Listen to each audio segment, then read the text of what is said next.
সামনে আসছে। আপনি যেমনটা বললেন সেক্ষেত্রে যে সব ক্ষেত্রেই হয়। যদি আমাদের দর্শকদের জন্য একটু ছোট্ট করে বিষয়টি বোঝান যে ব্যাকডোর ডিপ্লোমেসি কি, এবং পাশাপাশি এর আগেও কি এরকম কোনো উল্লেখযোগ্য কূটনীতির উদাহরণ আছে ব্যাকডোর ডিপ্লোমেসির? ব্যাকডোর ডিপ্লোমেসি পৃথিবীর সব সময় হয়েছে। মানে মহাভারতের যুদ্ধেও ব্যাকডোর ডিপ্লোমেসি হয়েছে। দুটো তাঁবুতে যুদ্ধ থেমে গেলে যখন সন্ধ্যের বেলায় যখন প্রদীপের জ্বালানো হয়, মশাল জ্বালানো হয় তাঁবুর বাইরে, তখন কিন্তু বিদুর নীতি শুরু হয়। তখন কিন্তু একটা ব্যাকডোর ডিপ্লোমেসি মানে এটাও এক ধরনের ট্র্যাক টু ডিপ্লোমেসি মতো। এবং এই ট্র্যাক টু ডিপ্লোমেসি ইউক্রেন এবং রাশিয়ার যুদ্ধ থামানোর জন্য ইউরোপ, বেশ কিছু দেশ, ইউরোপিয়ান ইউনিয়ন, তারা গুরুত্বপূর্ণ ভূমিকা নিয়েছে। পাকিস্তানের সঙ্গে যখন যুদ্ধ হচ্ছিল তখনও এই ব্যাকডোর ডিপ্লোমেসি, কেননা ইউনাইটেড নেশনের নেওয়ার কথা। দুর্ভাগ্যজনকভাবে গোটা পৃথিবীতে এখন আমেরিকার নিয়ন্ত্রিত পুতুল হয়ে গেছে। এই লিগ অফ নেশনেরও এই অবস্থা হয়েছিল।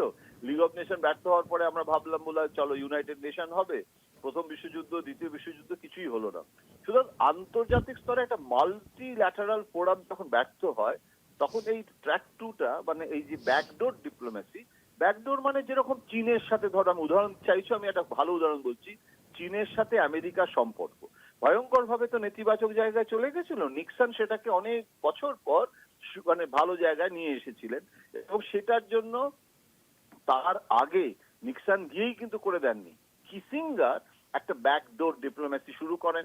আবার কিসিঙ্গারের আগে এডগার স্নো বলে একজন সাংবাদিক, এই আজকে যেরকম আমরা সাংবাদিকদের ইসরায়েলের সাংবাদিকের কথা বলছি, সেদিন এডগার স্নো এরকম দাবি করেছিল, মার্কিন সাংবাদিক, ওখানে গিয়ে চোভেন লাই এবং দারুণ বন্ধুত্ব টন্ধুত্ব করে তখন ওরা বলেছিল যে শান্তি হবে। তখন কেউ বিশ্বাস করেনি, তখন তো এত টুইটার এক্স হ্যান্ডেল ছিল না। কিন্তু এডগার স্নো লিখেছিলেন যে শান্তি আসছে চীন এবং আমেরিকার মধ্যে, কেউ বিশ্বাস করেনি। তারপরে কিসিঙ্গার গেলেন, হেনরি কিসিঙ্গার, এবং তারপরে নিক্সন সেই বরফ গলালেন। সুতরাং এইভাবেই কিন্তু হয়, মানে প্রথমে যেটা actualisation of the diplomatic victory, তার আগে একটা আরম্ভের আগের আরম্ভ, অর্থাৎ সন্ধ্যের প্রদীপ জ্বালানোর আগে সলতে পাকানোর একটা ব্যাকডোর ডিপ্লোমেসি চিরকাল হয়েছে। বা বেনজিরের সাথে রাজীব গান্ধীর যে বরফ গলালো, রনেন সেন একজন যুগ্ম সচিব প্রধানমন্ত্রী সচিবালয়, তিনি গিয়ে ব্যাকডোর ডিপ্লোমেসি করেছিলেন, সেটার ক্ষেত্র প্রস্তুত করেছিলেন বলে তারপরে রাজীব গান্ধী গিয়ে সেখানে পাকিস্তান এবং চীনের সাথে সখ্য করার একটা প্রথম প্রয়াস তো রাজীব গান্ধী নিয়েছিলেন, বেনজিরের সাথে কথা বলা। এই ঘটনাগুলো ইতিহাসের সাক্ষী।